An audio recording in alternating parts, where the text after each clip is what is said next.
The start of the day was uneventful. However, things became more interesting while I was walking.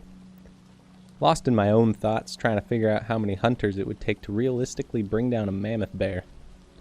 I heard the squeak of wheels some distance behind me. Looking back, there was a cart coming down the road towards me at a brisk clip, being pulled by an ironically overeager mule. The driver was a tough but jolly-looking elderly woman, seemingly deep in conversation with her hard-working animal companion. She was talking intently about one of her neighbors, and didn't even seem to notice me until I hailed, wishing a good morning.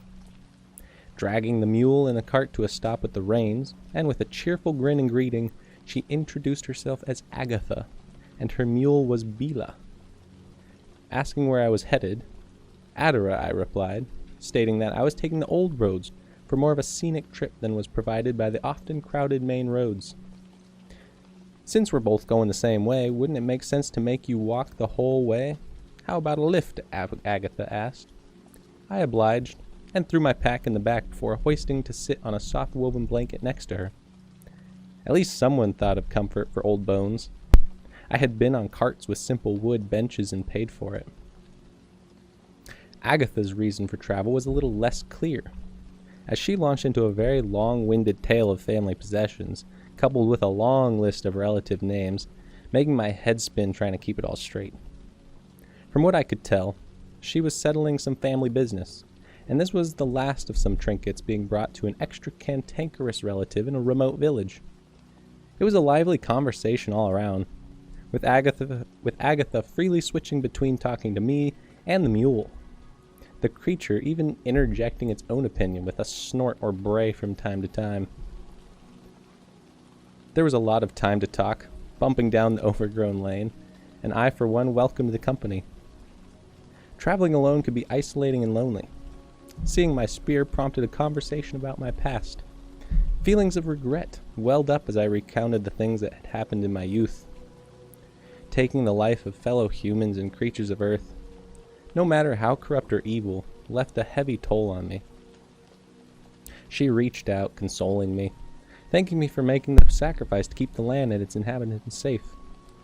She, like most, had been affected by the war, losing a son and her husband's entire side of the family. Rolling lazily along, the conversation turned to lighter topics, and we had made good progress making it a small chain of mountains as dusk came on. Agatha lit a few lanterns on the cart, illuminating a small circle around the cart, and pushing back the night just a little. I asked her what her plans were for stopping, to which she kinda just chuckled, stating that she had no intention of stopping. The mule flipped its head in agreement, looking back at us. The mule seemed to know the road and had the energy of a champion to boot. I admired her courage to travel alone at night, but insisted that I would be camping out tonight. Approaching on the right of the trail along the mountains, the ruined fortress of Miran was just visible through the fog that had descended into the valley, wafting across the pale ground under an eerie crescent moon. During my fighting years, I had heard about the siege that lasted for years, until a traitor from the inside caused the fortress's downfall. What a wretched thing to do. I had even stayed one night while the bastion was in its prime, as I was on the march northward to fight in my first battle. What a sight it had been again from the towering walls, and thousands of troops assembled in glorious battle regalia. When I had made my plans known of wanting to stay near the ruins, Agatha advised against it, offering me instead a cramped spot in the back of the cart to sleep in. I looked back and cringed, then politely declined the offer, to which the cart was halted for me, and I was able to disembark. I was given a strong but kind word of warning regarding this area. We chatted for a couple of minutes more as I thanked her for the ride, for which she was more than happy to have given. Waving, I patted the mule and walked off, the sound of whistling and the rattle of the cart slowly being swallowed by the night, enveloping silence descending all around me. Dark walls of Miran were ominous against the pale sky, and mountains behind framed it all. It looked nothing like anything I remembered from long ago. What was intact was altered or disfigured beyond recognition. Even though I knew the place was abandoned, my courage and nerve were being tested. But I wanted to see what had come of it, as well as if the rumors were true. Had demons really rebuilt the walls, leaving their own marks? And did their spirits still remain? Day 8. I felt a hand on my shoulder. "Get up," the voice said. I followed the shadowy figure past the walls of the fortress, then walking up a winding spiral staircase that seemed to go on forever. Longer than any staircase reasonably could, until my legs were sore and ached. We finally came to a ledge overlooking the courtyard of Moran, except it wasn't the courtyard of the fortress. It was a smoldering abyss, hundreds of dark creatures clinging to the walls, slithering around, red eyes staring back at me like embers. The longer I looked, the more I felt the void swallowing me up. Walls of the castle began to slide backwards into the black, and I felt as if outer space was all around me, rushing by. Tiny points of light bloomed into my vision, becoming increasingly bright, until I was surrounded by the stars, orbiting me in a brilliant procession. And out of the stars, figures emerged, some beautiful and majestic, but some were hideous and cruel. With each birth, the speed at which everything was orbiting increased, reaching a dizzying frenzy, blurring together in bands of intense light. As I looked around me into the light, faces would become apparent to me, and when I dared to look, they would stare back, locking eyes and filling me with dread. Fog overtook me, and I stumbled about trying to find something solid to lean on or grasp. "Over here," voices whispered, but from wherever I went, there was only smoke, a thick haze turning into ash, raining down on me as a red sunrise illuminated a silent forest with a floor of carnage. I felt sick at the sight and smell of twisted flesh and metal carpeting the landscape, with not even an inch of ground visible. A blade sung out from behind me. Reflexively, I turned and blocked, surprised to find a blade clutched in my own hand. With an overpowering rage, I struck a blow, cleaving the attack in half. Increasingly attacks came, and I dispatched each foe with increasing ferocity. Ferocity? Ferocity. We're gonna go with ferocity. Then a slash came down that shook my entire body. My sword melted in my grip, leaving both hands stained red. A towering pale figure with glowing white eyes stood before me. Instead of the mounting anxiety and dread I had been feeling, a surreal calmness, peace, and then acceptance washed over me. With an overhead stroke of its mighty sword through my being, I was abruptly brought to my senses, finding myself at the edge of a precipice inside the ruined fortress, teetering on the edge as if fighting against a force trying to cast me down to my own doom. The presence of lingering evil pervaded beyond the nightmare, seemingly guiding my own sleeping steps beyond my will. Extremely unnerved, I picked my way back to the camp at the base of the outer wall, using the light of the moon which was just leaving its apex in the night sky. To my disturbed mind, every dark shape took on the appearance of a devil or giant monster waiting to strike. Looking around, things clearly had been altered, and defiled past the state of simply being occupied after the defenders fell. A massive ziggurat had been even erected where once had been a pristine courtyard, filled with all kinds of living and good things. I hurried on, surprised at how far I had trekked in my sleep. Reaching a more open space, I reeled back. On the ground were shadows of flying creatures, unlike anything I had ever seen. But when I looked back up, there was nothing there.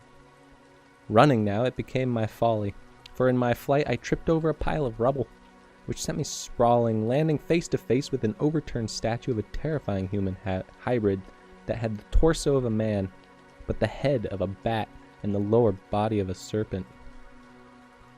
Hobbling out, I found my things in the gloom and set off back towards the road.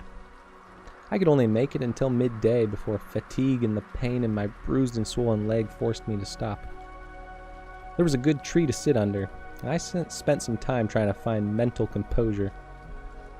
Anxiety and intrusive and disturbing thoughts kept gnawing at my mind, making peace impossible to come by.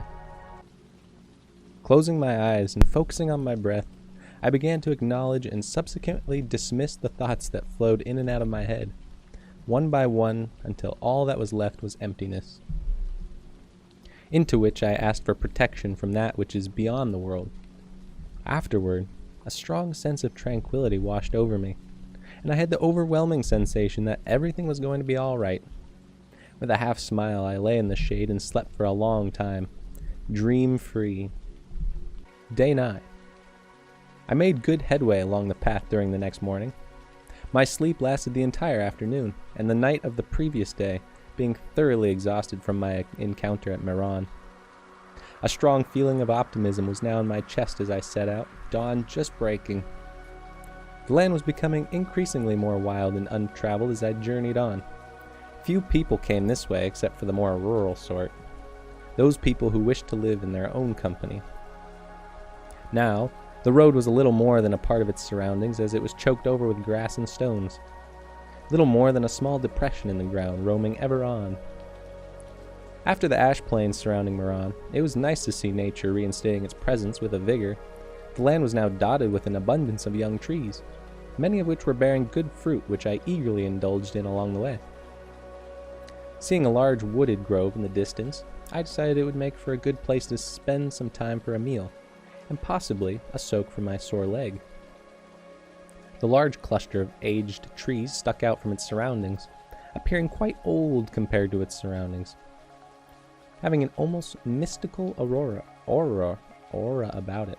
It's an apparently difficult word to say. Ancient-looking moss covered everything alive in the vicinity, and the air was thick and fragrant. Every living thing had a noticeable sway to them that made the forest feel alive, as though it were breathing. Stepping past the outer trees felt like stepping into a whole new world, one that was beyond the clutches of time, especially the present which I occupied. Vines hung thick from trees, and parts were extremely dense, forcing me to find alternate routes to press on. When things did open up, there were small aquamarine pools and open meadows of golden grass scattered throughout. I came to a peaceful pond that was hedged all around by foliage, a small gap in the roof of branches. Letting the radiant sun's rays pass through to dapple the still water, languidly I dipped into the water, sighing with pleasure. Then dripping, I flopped onto the bank, leaving my injured leg in the pool. Okay, I see. Okay. I thought for some reason his leg was severed and he left it in the pool, but it's not. It's not how it works. It's just he put the leg. Okay. Then dripping, I flopped onto the bank, leaving my injured leg into the pool. Closing my... Okay. No. We're redoing that. I butchered that one. Then dripping, I flopped onto the bank, leaving my injured leg in the pool, closing my eyes for just a quick nap in the glorious afternoon warmth. Judging from the sun when I awoke, I had been asleep only a couple of hours, still giving me plenty of time left in the day to put on some distance. As I stood, I felt my shoulder pop. Oddly, I noticed that I felt sore all over, and that my legs felt weaker compared to earlier in the day. Looking around, I tried to find out if I had slept on a rock, or if some protruding surface had been the culprit, but there were none. It almost felt as if I had woken up in a stranger's body. Everything was the same, and I felt like myself, but body functions were just a bit off. Looking at my arms, I saw that the skin there was old and wrinkled, not my own. Quickly, I ran my hands over my face, surprised to feel a long beard. Now, very worried, I walked to the water's edge to see if I could catch my reflection. This time, walking with slow and shuffling steps. Peering into the water, I saw a long-lived old man staring back at me. The features were mine, but drooped and stretched, duller. My hair, normally black and streaked with silver, a sign of advancing age, was now gray and tattered, and a boisterous and wild beard was on my face to match. Some of the vegetation around me had changed too. Lots of the bushes were bigger than before, and others were dead and decomposing. Already halfway soil, already halfway soil, adding their lives to the rich loam covering the ground. Looking back into the water, I saw before my very eyes a full cycle of life happening in mere minutes, as a tadpole went through metamorphosis, becoming a toad and catching a few bugs before succumbing to age. The more I looked around and paid close attention, the more I noticed changes around me. Grass growing and dying in a perpetual everlasting wave, baby critters that were mature within hours.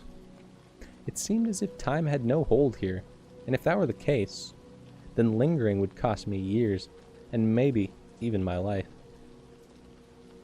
Initially, as I walked out of this mysterious place, I felt robbed, as if my life had been siphoned from me. But the more I thought about it, I realized it had still been me who woke up beside the pond, even if it was a different body to the one I had known previously. There was something, a part of me, that had transcended time and this body of mine.